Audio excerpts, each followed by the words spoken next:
So if you're just tuning in, here's everything that you missed in video number 1.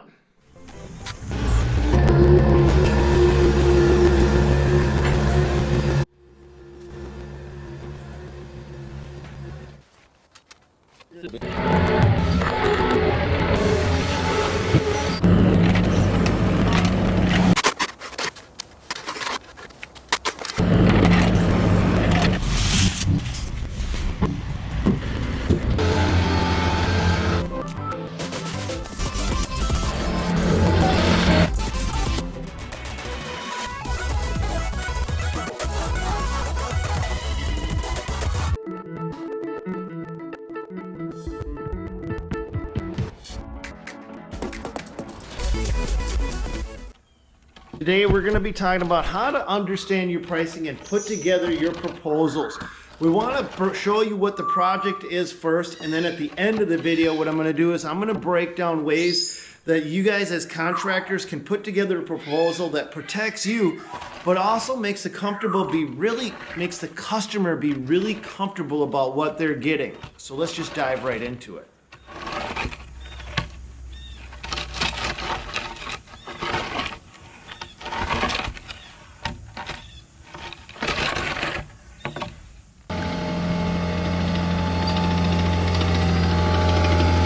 Now today's project has 4 basic components: a patio, burying drain tiles and downspouts, a tiny retaining wall, and regrading a backyard. In each one of these 4 components, we're going to break these down further.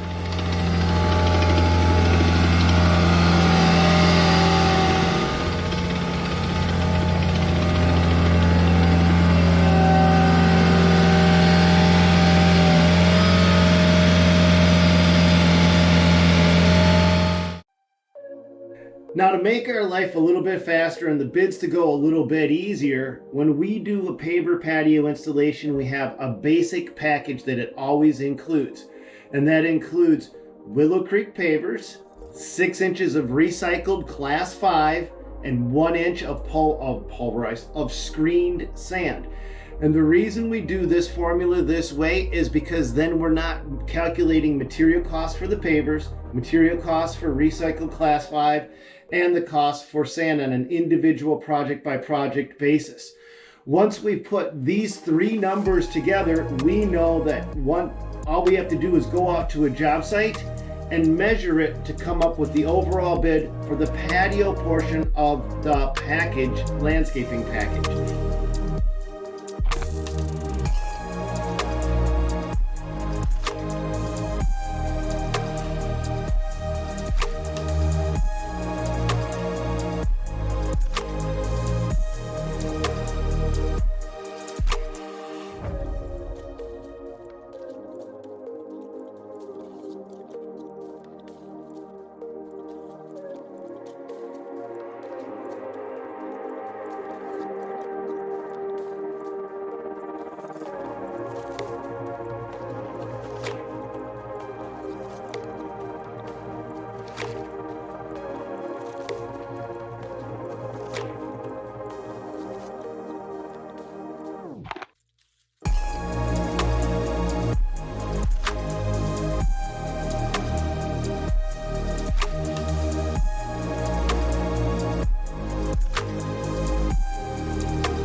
Now, if there's circumstances such as difficult access, or we need to deepen the base, or we need to do demolition or removals, those get added on to our paver patio pricing, completely separate. But our standard patio pricing package usually averages anywhere from $23 to $33 per square foot, depending on some of those conditions.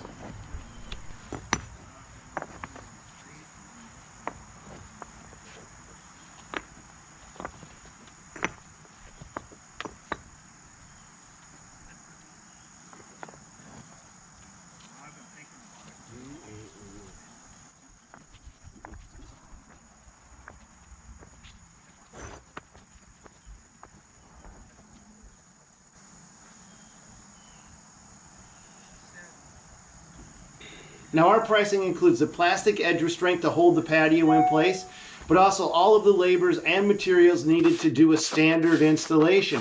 But here's where things get a little bit tricky, and we need to point this out. It also includes waste. You're going to see us make a cut for a semicircular patio. The product that gets thrown away gets charged to the customer. It was delivered for their job site, it was handled for their job site, and according to the accounting, it needs to be applied to their job site. We will actually go so far as to leave the blocks for the customer if they ever want them to replace them, if anything ever happens to one of their blocks, or we'll haul them out and toss them away. Those blocks really aren't beneficial, even though they may be in good condition. They're just considered waste at that point and gets charged to the project.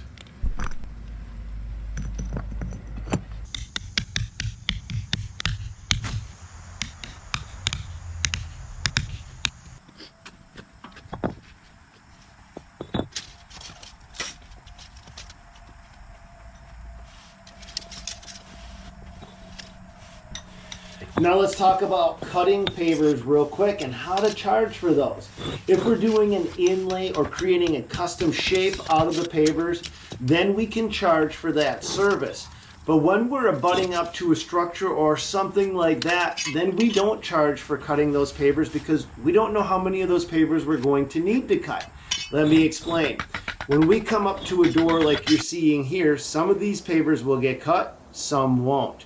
But when we're cutting a radius or a curve or we're doing an inlay, we know exactly how many feet that we're cutting and we know exactly what we've got to do beforehand. And it's up to us to make sure that we include that price as a line item in the bid, or at least point that out that it's included in the initial bid. Is there gas in it?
Now, an important thing to point out is that any pavers that remain palletized do not get charged to the project. Those get returned back to the factory. But once the pavers come off from the pallet, get installed into the ground, and even if they get cut and removed from the project, once they've been handled, they get charged to the job site.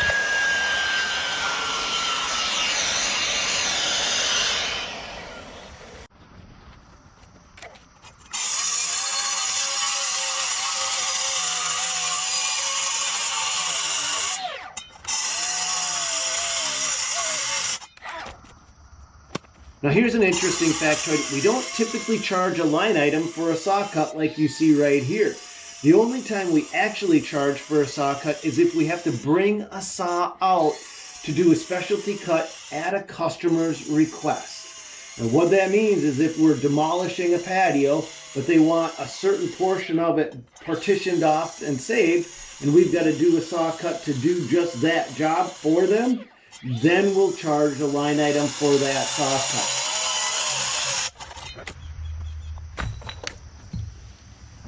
Just couldn't get that 4 more blocks, Blaine.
Now, almost every project we do will have some grading and excavation that comes along with it.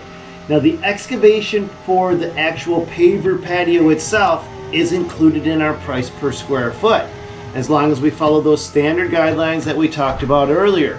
But the grading up to the patio is never included in it. Even though it's on almost every project, the reason we don't include it is because it's never the same. The excavation for beneath the patio typically doesn't change. It's a 6-inch cut plus 1 inch for sand plus 3 3/4 inches or however thick your pavers happen to be where you are. So that cut always stays the same. But the grading up to the patio is always variable. Some people have a steep drop off. Some people may have a hill coming into a patio. And so we line item the grading and the restoration separately from the excavation for the paver patio.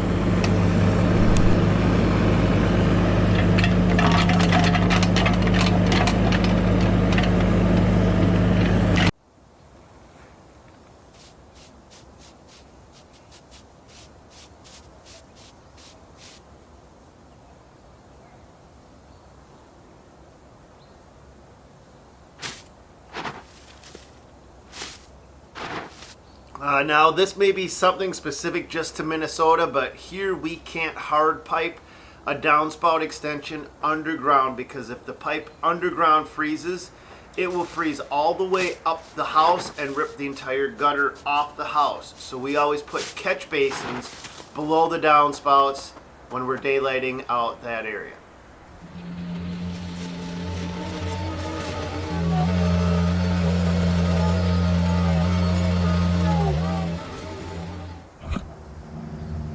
Dunzo.